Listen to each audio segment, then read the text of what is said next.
actually good because you can get a faulty sensor. I should have done that in the first place. But we found this. Somebody was trying to do some Houdini shit down there. So basically, I found this and I realized, I'm like, wait a minute, that's an aftermarket part. That's not even, the O2 sensor should actually screw directly into the exhaust pipe.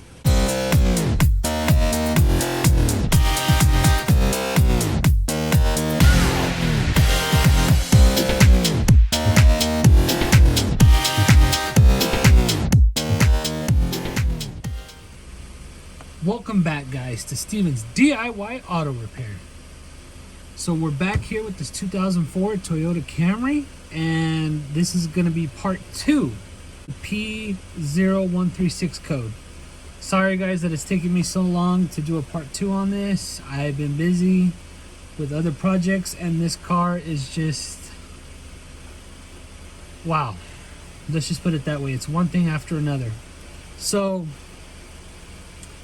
I still have two PIDs that are pending, the CAT and the EVAP system, that are flickering red. I can't drive the car at the moment because I need new front tires.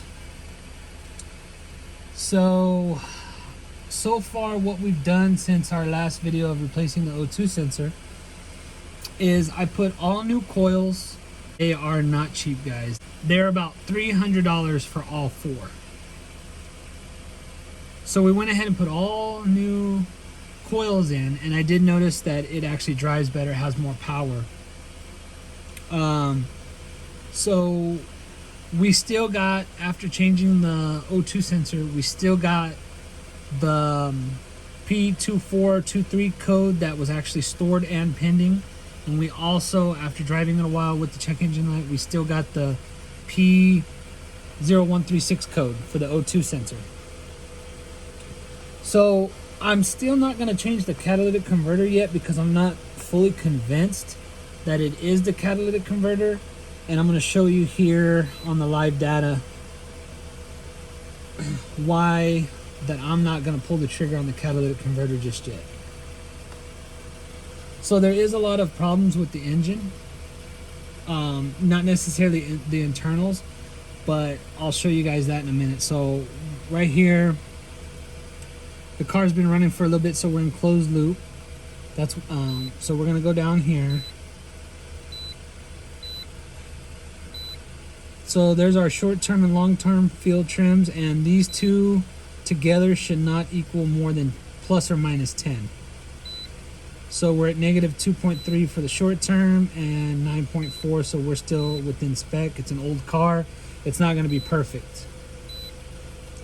But what I wanna show you guys is we're going to come down here to our O2 sensor voltage.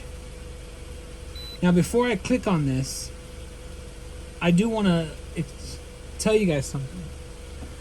I don't know if anybody caught it in the last video when I did the O2 sensor change. There was something there that wasn't supposed to be there. And I got to thinking about it, and I went to go back under there and just to check the wiring harness and the heater circuit to make sure that the new sensor was actually good, because you can get a faulty sensor. I should have done that in the first place. But we found this. Somebody was trying to do some Houdini shit down there. So basically, I found this and I realized, I'm like, wait a minute, that's an aftermarket part. That's not even, the O2 sensor should actually screw directly into the exhaust pipe. So I went down there and I took this out, and I screwed the O2 sensor directly into the exhaust pipe. And what this is supposed to do is kind of basically get you through an emissions test, or to pass the oxygen sensor. I don't know. I've really never seen this. But doing that, I noticed that our O2 sensors, bank 1 sensor 2 and bank 1 sensor 3 actually started showing better better voltage readings, I should say. So they're still not perfect. So let me go ahead and click on this to graph it.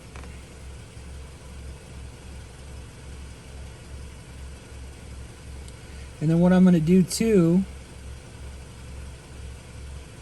So see, sometimes I could it will actually look like it's supposed to, and then sometimes it's completely out of whack. And actually,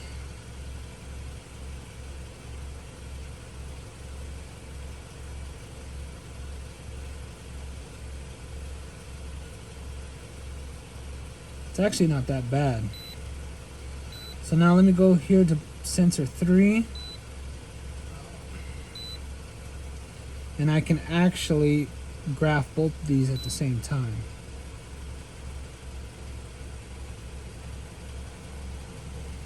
So the black is going to be your bank 1 sensor 2. That should be moving up and down.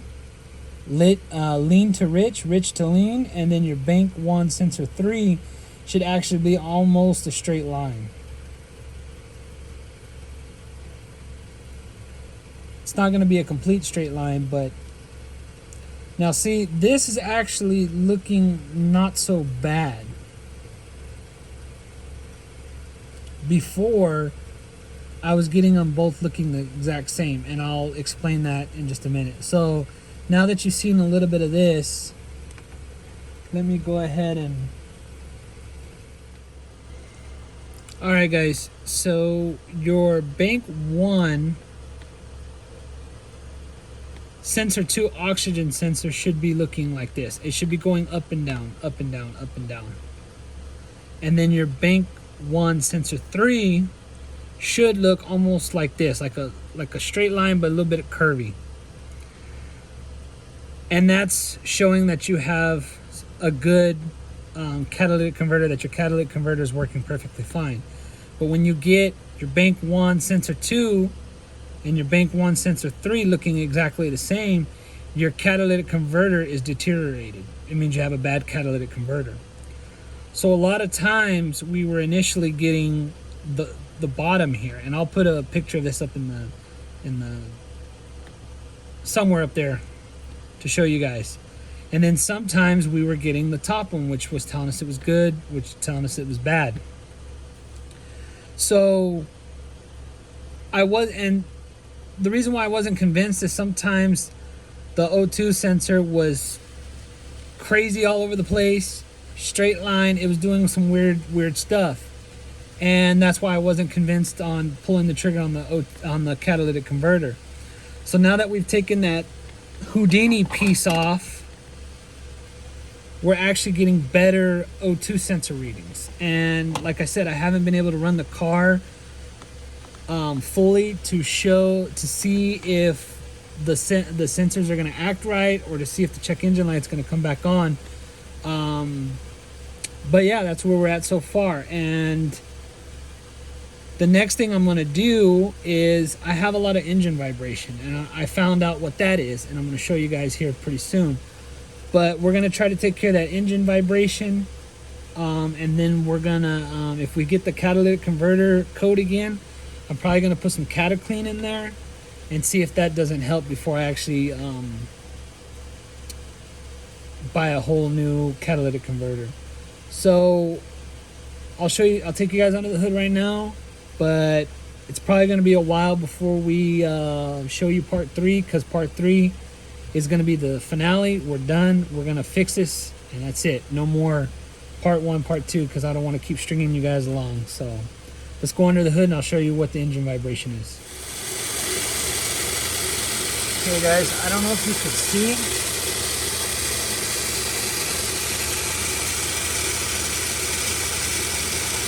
but our big pulley there, the crankshaft pulley or harmonic balancer, is actually kind of wobbling. And then if you notice, the car's shaking really bad. But now watch what happens when we rev the engine up to about 1,000 RPM. So it stops shaking, and then we come down here, and no more wobble on our harmonic balancer. Okay guys, so if it's hard to tell on camera, but I noticed that the engine vibrates pretty badly. And I got to looking at the pulleys and the tensioner and everything, and I noticed that the crankshaft pulley or harmonic balancer is kind of wobbling. And as soon as you press the gas, the whole engine stops vibrating, shaking, and the harmonic balancer stops. So obviously, you know, when you roll something fast, with the inertia, the momentum, it's gonna be straight. But when it's slower, you could tell that it's wobbling. So basically, we're gonna have to probably replace the harmonic balancer. I'm very adamant about change. I really want to change that because that can cause your rod bearings, your rod journals, all those it can cause a bunch of internal damage if you keep running it like that. So I definitely want to get that fixed soon. I'm almost certain that that's what it is. So if we end up doing that, if we end up confirming that, I'll go ahead and make a video on that, guys. So that's where we're at with this car. It's got a lot of issues. It needs a lot of work, but we're gonna bring this old Camry back to life, hopefully, unless we junk the damn thing. So I'm just playing, guys. It's a pretty good engine, pretty good tranny, and there you have it. So I hope this was informational. I'll try to put some more specs up and maybe go into it a little bit more about the whole O2 sensors, air fuel ratio sensor. You know, if you guys, you know what, actually, if you guys want to know more detail about the voltage levels from rich to lean, lean to rich, and all that, I could go ahead and maybe either do another separate video on it or not. This scan tool does not let me do bidirectional testing, but I do have one that does now, and I might do a video on that, do some bidirectional testing on switching the system from lean to rich and see how the O2 sensor responds to that. So if you guys would like to see that kind of stuff, let me know in the comment section below. I know this is a DIY channel and I'm trying to make it as simple as possible, but if you guys want a little bit more in-depth, we'll go there.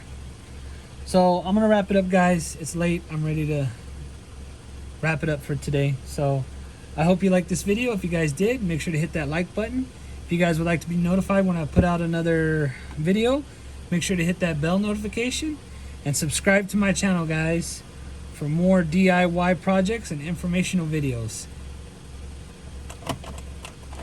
as well as the Houdini shit. That's funny. All right, guys. Till next time, have a good one.